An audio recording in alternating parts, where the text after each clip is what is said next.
when I originally bought it. You just could not progress tanks to it.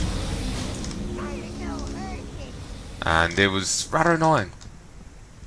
Especially considering it was 50 quid. Thankfully I got the money back, but still. Bit of a nuisance. Okay, come on. Probably could have picked a better path, but whatever. Okay, move away a little. Beautiful. Okay, does anyone want any of that? Seems not. Seems none of them are interested. Figures some of them will be. Then again, they're on 360, so... But hopefully I'm making sense of what I'm saying. Just, this game feels like it could have done with a bit more polish, a bit more expanding on a few things. Overlord 2, I feel they expanded on things in a way that would just ended up tedious, ended up annoying. I wasn't a fan of its magic system. I much prefer the system here. I much preferred it here. And it just felt it was like that part in the tower. They were going to do something with it, and they just never did. It felt like it was missing a part there. Maybe elsewhere. It's, to be honest, I had a bigger critique to it that I know I've said before, but I can't remember the details of it. Like, I know I've said this is wrong. Well, I didn't like this, this, and this of Overlord 2, but I actually don't remember the details. I remember I didn't like how they developed the town, how they emphasized the towns. Here, you take the place and you move on. You never need to come back. In Overlord 2, you can, but the system's tedious and annoying. But beyond that, there's another critique. Certainly the tower didn't feel finished. There was like one area that was planned, but they never added it in. It was missing the dungeon. You could argue that, well, in the you know how there's the blueprint items here, the molds. The Overlord 2 system is solely that. It solely molds things. You can't say build a mace and customize it. It's solely what you get. And while they have the Harvester Helm in the game by default, it's it's not the same. And for its fault, I like the original system. I guess it's probably just what I was used to. I'm not some unbiased critic here. I'm just going by what I prefer. I would like if they had a better thing of just rather like you could see the weapon stats like in a normal RPG, rather than the way they have it here, where you can only see it if you're modding the weapon. So you can compare it. And let's say I have a steel mace and then a fully upgraded steel mace. I can see the differences there, but I can't see the actual damage the steel mace by default can do, and in comparison, and compare that to the modded steel mace. So for all I know, a steel mace is 1 to 2 damage. The modded steel mace will do 8 to 10. But I won't know that. Well, I wouldn't do 8 to 10, but I can just see the extra damage that's been put onto it by adding reds and browns, but I can't see the ultimate damage of it. I can add that together, but you would assume there would still be the base weapon damage, but I have no idea what that is. I have no idea if there's a base weapon.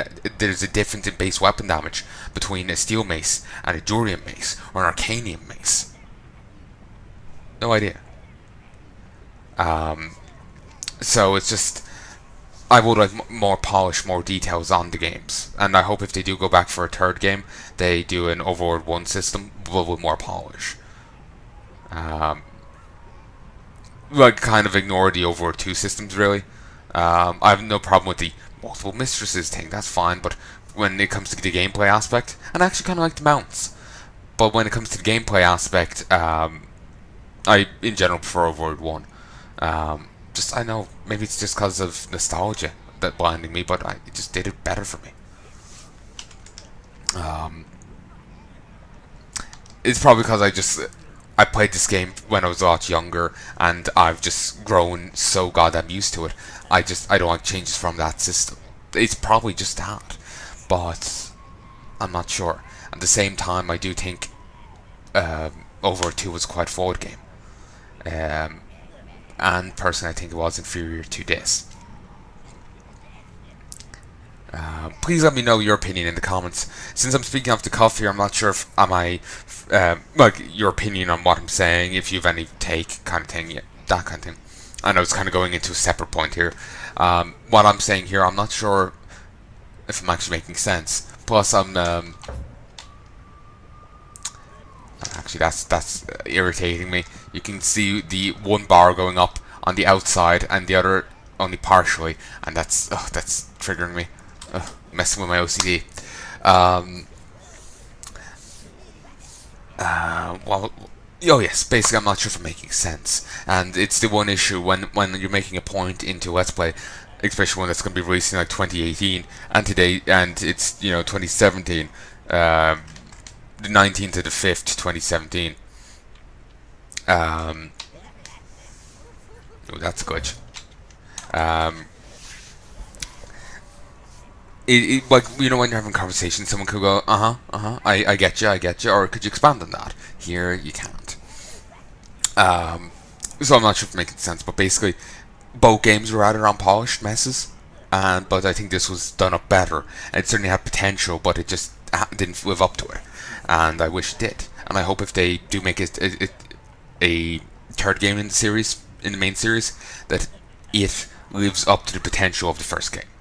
Certainly they can bring over a couple things from the second game, but I think they should be more of a, if they're doing it, it should be more in line with the original game rather than the sequel, rather than the first sequel, because I know just the original game was the better product to me. It had more potential. It had,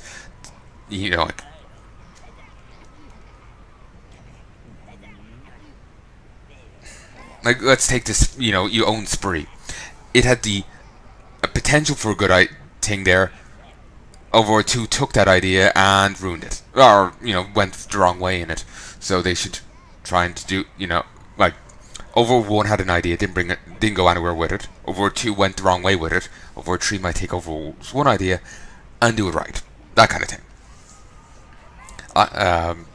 Also, gonna be honest with you, I don't mind the combat system. It's very simple. You just hit the attack button 3 times. I'm actually fine with that. Gonna be honest with you anyway, if there was a big combo system, I wouldn't be using it. I'm very just button mashy in my playstyle. I'm gonna be blunt with you.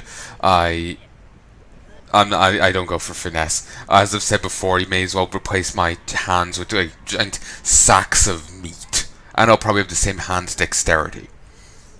And whenever I play Dungeon Siege 2, there's an enemy in it. You'll know him when I'm describing him. It's some beastie that I believe the first time you run into him is when you go into a desert, into one of the tombs. You go through a portal, you're in a desert suddenly after you've been on a beach, and right next to the ocean. After going through a cave complex and destroying some eldritch crystal that's turning people into monsters for some reason. You're in the desert, you go into a tombs, and you activate the tomb guardians, and it's some beastie in there.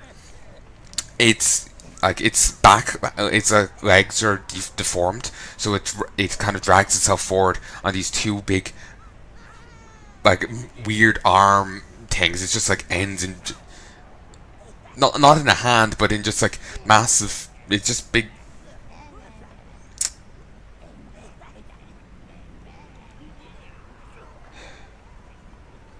How do you describe it? It doesn't end in a hand. It's just like a long arm that, as far as I remember, it just like ends in a fleshy cone. Like like the arm kind of expands out as it's going down, and it ends up in a bit of a cone shape. It not quite as wide as, say, you put a cone on your dog to stop it going at stitches. It's not quite that wide of a cone, but it does end up looking rather weird. But basically you place my hands with that, and I would have same like hand dexterity and whatnot. That's why if something's happening in a game and I react poorly to it, just in the terms of hand dexterity, that's why I basically may as well be one of those guys in terms of arms. So let's summon these. But hopefully I'm making sense anyway with the thing there. I love these games, but I wish, you know, they were given more time and affection. Certainly, I'm not saying that the devs are solely ones at fault. I don't actually know why the games end up like this. Maybe it's the devs. Maybe it's, you know, management. There's always weird shit going on with the upper. You know, like you always hear batshit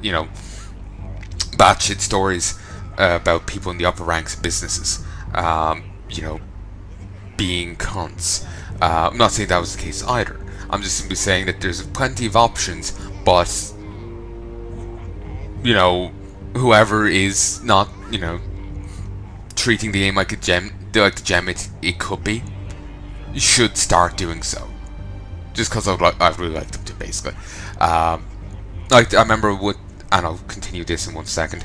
It just I frequently lose my train of thought. My head's like a sieve, so it's just better for me to, if I'm trying to make a cohesive point like this, to just stop and focus on it for a moment. Sometimes I'm not like that. When I'm giddy, I'm better, but I'm not giddy right now. So I remember there's one game which will remain nameless because I don't want some lawyers going up my arse. But there's one game I remember hearing horror stories about its development. It took 5 years in development. The bosses would come in to scream randomly at random people because they were cunts, as far as I know. If they didn't like you, you didn't get the name on the credits, apparently. Again, these are all alleged. These are all what I've heard. Apparently, for the majority of the 5 years development, they were working the cram hours, apparently, or whatever it's called. Basically, towards the end of a development cycle, the devs end up working extra long hours to make sure everything's fine. You know, everything's ready to be shipped. But they were doing that for the 5 years, or a fair portion of it, apparently. Then again, that was just batshit conditions. It was less batshit managers tampering with the game. Though you imagine that would still have an impact on the game's development and how the game ended up being. Regardless, it's just an example of managers being batshit. So I've no idea why, but whoever's, you know, like this game. Basically, I really love the idea of this, and I really like the game. Basically has a ton of potential, and I would love for it to live up to it. Clearly, someone, well, and it just, at least in my eyes, it hasn't got to live up to its potential in Overlord 1 or 2. I know there's a variety of spin-offs, but I haven't played them, and they typically do, at least in the League of Evil, a game, it does go quite different to the original Overlord. It's an action RPG. It's a Diablo style game. It's not. You don't have minions, as far as I know, or they're not your main weapon. You are not the Overlord. You're some other evil cunt, minor champion of evil or something. I don't know what it was, but basically, you know, this game has great potential. The game series has great potential, and it's just not getting a chance to live up to it for some reason. It could be a variety of reasons, but if it's, you know, someone standing in the way of it, I would love if they copped on and gave it the chance it needs to flourish, basically, because it could be a great game. It could be a great game series. So yeah. And to be damned clear, I don't know what's going on behind the scenes. Maybe there's no shenanigans going on behind the scenes, and the game just came out a bit poor. Oh Christ, they auto aggro. Shit. Of course, an aggro turtle. Well, at least I'm burly as old sin.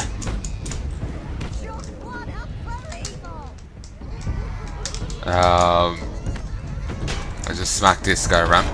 Can I be honest? I swore I've seen their face on one of the humans. It's probably just a trick of the eye. Or maybe it was a halfling I saw it on. How did that work?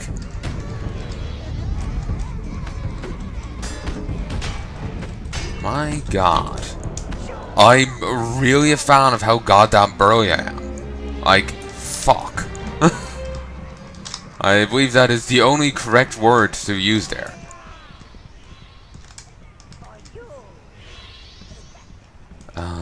Like shit.